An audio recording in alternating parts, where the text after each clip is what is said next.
Happy Thursday, everyone. Today we're going to be working on our rough drafts for our essay. Yesterday in class, you should have written an outline for your argumentative essay. You're going to be using that outline to help you expand on what more you want to write on in your rough drafts. So let's think about yesterday's outline. What did you write for your thesis? Probably you wrote something along the lines of climbers have the right to demand rescue services when they put themselves at risk, or climbers do not have the right to demand rescue services when they put themselves at risk. That is a great start to your thesis. Now we want to add on to it. So take note of this. To add on to your thesis, you want a because statement. So remember, your because statement is your overall reason why you believe what you do about your argument. So I want you to add on to your thesis, however you wrote it, and say, because why? What is generally what you're going to be talking about in your essay? So either people do have the right to demand rescue services when they put themselves at risk because blah, blah, blah, blah, blah. Or people do not have the right to demand rescue services when they put themselves at risk because blah, blah, blah, blah, blah. So think about what you would like to write for your thesis statement and make that change. So we're going to continue on with our arguments, and we're going to make sure that we are the most persuasive people that we can be. And persuasive people don't give up. They make sure that they have an effective argument with logic to make sure that you explore logical fallacies. Now that's a very big word that we've probably haven't gone over before. So we're going to dive into that today before you start your rough draft. So let's read this passage from an argument and determine the claim and the supporting details. So daily exercise is critical for the health of teenagers in today's society. During the school year, teenage students spend an average of 6 hours a day sitting in a classroom and 3 hours a day doing homework. Many of these teenagers complain of feeling tired in the morning. Regular exercise increases energy levels.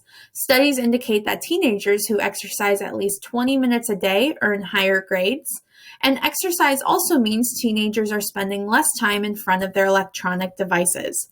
Regular exercise is a natural solution for making today's teenager healthier. All right, so if we explore the claim of this passage, the author's claim is that exercise is extremely important for the health of teenagers. And the details that they use, the facts, reasons, and evidence, is that the author supports the claim about exercise with facts, reasons, and evidence related to the benefits of exercise for teenagers. For instance, the author cites that exercise improves teenagers' academic performance while also increases their energy levels and keeps them off devices. All of those supporting details are what make their claim true. It's what's proving their point.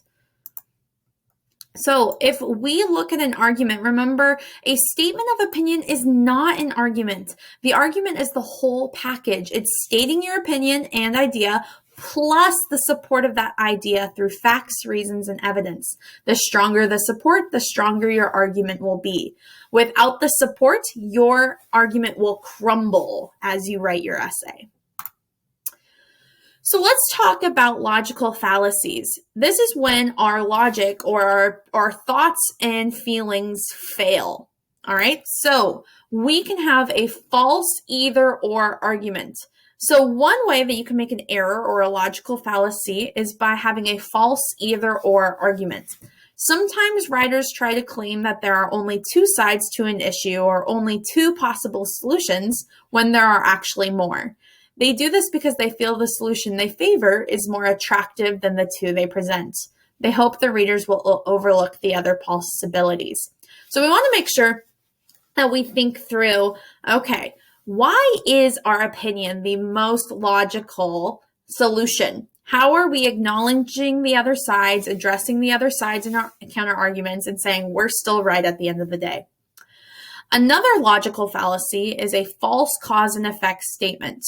So this occurs when a writer claims that event A causes event B, when in fact A merely came before B without causing it. So we have to really say if something is the effect or cause of something, we have to actually ask ourselves, is that true? Or are we just saying that in our paper because it's convenient? Make sure that everything that has a cause and effect in your paper actually relates. Another logical fallacy that we can make in our paper is over-generalizations. An overgeneralization is a statement that is too broad or general to be true all the time. So overgeneralizations make statements about people who share a single characteristic, like all teenagers behave recklessly or old people are dull. These overgeneralizations are illogical, but also rude and disrespectful because it's not always the case. And then finally, a logical fallacy that often seventh graders make is circular reasoning, where circular reasoning is a logical fallacy in which support for a statement is a restatement of the same idea that you just said. So it's basically being redundant. Exercising for 30 minutes a day is a great way to improve your health because people feel better when they exercise for at least a half hour each day. Do you notice how this second half of that statement is just restating what you originally said? There's no actual proof of why that's the case. You just restated your idea. So avoid these pitfalls when you are including your reasoning in your papers. So let's consider these logical fallacies, what they look like in arguments and persuasive texts. Try to explain in your own words why these arguments are illogical. So the first one, the trouble with pet shops is that they get their dogs from puppy mills. Now, here's the deal. This statement has a couple different problems. It's an overgeneralization first, because not all pet shops do that, just some. And it's somewhat circular reasoning because it's talking about pet shops, and then in the reasoning, they're talking about puppy mills, which is a different form of holding different pets. So we can think of this as a couple different logical fallacies. The second statement, adopting an abandoned pet from the shelter is a good idea because the animals don't have homes. This is also circular reasoning because abandoned pets logically and by their definition don't have homes. So you're basically restating the same thing you just said. This third example, only a few hard-headed people leave the shelter without rescuing one of these helpless and homeless little creatures. This is an overgeneralization again, because this isn't the case for everyone who leaves a shelter without getting a pet. Sometimes it can be because of money. Sometimes it can be they already have too many pets, or maybe they just didn't find the pet that they needed. So this is an overgeneralization. And then this last one, I can't imagine anyone who wouldn't prefer a purebred pet. This is just an opinion. It has no backing of statements. It does not explain why someone should prefer a purebred pet. And so this is not a good statement. Remember, when we have a strong case, logical fallacies or illogical reasoning are statements that simply don't make sense when we closely examine them. So it's very important not to let illogical reasoning appear in our writing because it weakens our arguments and makes us seem unreliable. Remember, we always want to make sure that we have credible reasoning.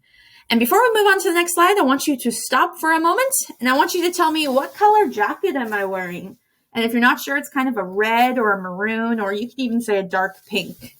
Okay, so email me right now. Tell me what color jacket I'm wearing, and you're going to get some extra points. Thanks for paying attention to this point. All right, let's continue on.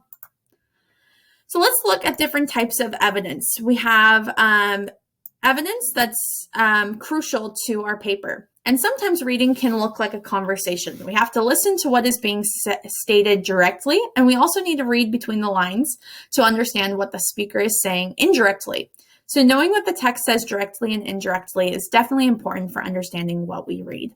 So we can have explicit evidence like sand is created from the ocean waves moving shells back and forth until they break down into smaller and smaller pieces. This is an example of explicit evidence because it means the evidence is stated clearly and in detail, leaving no doubt about the meaning.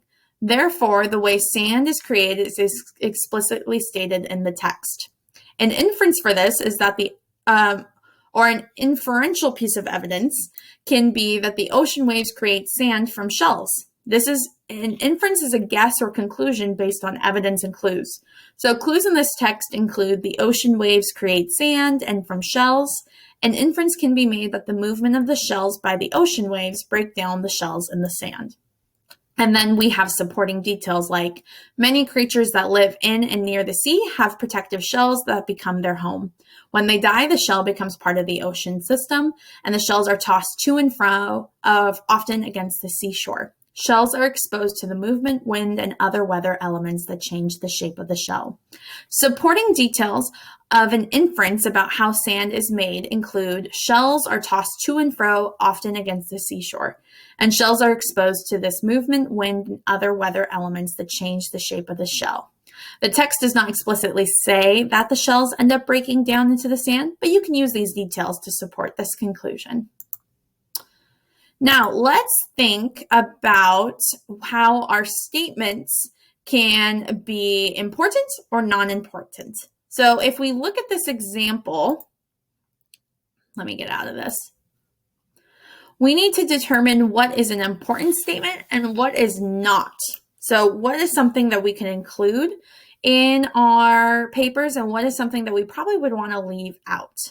So remember, life is important. That is an overgeneralization. So we don't want to save that. Rescuers choose the job or volunteer. This probably is also an overgeneralization. Climbers made bad choices because they feel safe. Now, we could expand on this and we could save the statement. Climbers have to pay money. This is also a fact that we can expand on, so we can say this. Climbers knowingly take the risks. Now, this one is important if you are to expand on it. So we can keep this statement. People die trying to rescue climbers. This is also a good statement because it's true. The more climbers, the more money made.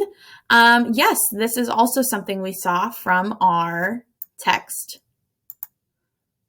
Let's move that. Climbers would still take risks. Now this sentence is not specific enough, so let's not save it. Rescues are expensive. Yes, this is true. Helicopter companies can make money. This is also a fact. Only one person at a time can be lifted. This is also good. Climbers risk lives. This is an overgeneralization because how do they risk their lives? And new technology to save climbers. This is also a great statement. So make sure that you're being as specific as possible when you are sorting your statements and thinking about what you want to write. All right, so you've already turned in your outline and you've already turned in your close reading questions. So now we're going to start on our rough draft. This rough draft is due by Monday's class. And if I don't see that you've started working on it by the end of today, you will be receiving a call or an email or a comment home to see what I can do to best help you get started. So let's open up your rough draft documents to see how you should get started. So when you're working on your rough draft, you have two options. Either you can just type your essay and use your outline to write your intro, your 3 body paragraphs, and your conclusion. If that's more your style, feel free to use this document. But if you're like, I need some guidance, Mrs. Smith, I need a little more extra help, kind of like the Hobbit essay, you can click on this link for the Pear Deck. Give me a sec. And you can go through this document and see step by step how you should create your paper. This would be a great step for those of you who maybe struggle with rough drafts. You can type your rough draft in this Pear Deck as you follow the slides and form your paper. When you write your final draft, you're going to have to copy and paste the things from this document into your final draft. Make sure that you include a counter argument because this is an argumentative essay. So you'll have examples and opportunities to write your own. So please use one of these two. Do not do both. Either just write on the rough draft Google Doc or just write on the Pear Deck. It is up to you. All right. If you do choose to use the Pear Deck, I would like you to write on the Google Doc that you are writing on the Pear Deck so I know to go check that. All right. If you have any questions about your rough draft, I have sources and different resources posted to the Google Classroom to help you, like this. If you're ever wondering what should be included in each of your paragraphs, you can look at this argumentative essay format guidelines to kind of look at what do I need? What should I be thinking of for each paragraph? And this resource is going to be extremely helpful for you. The best thing about a rough draft is this is your practice. So get all the ideas you can down, and next week we can really finalize your details to make sure that it's exactly what you want to write for your final draft. So remember, rough drafts are free to make mistakes. So make as many mistakes as you can while you're writing, as long as you can make sure that you have 5 paragraphs. We'll work out the details later. And you have till Monday to get that rough draft done and turned in. Let me know if you have any questions, but I know you're going to do great. Thanks, guys.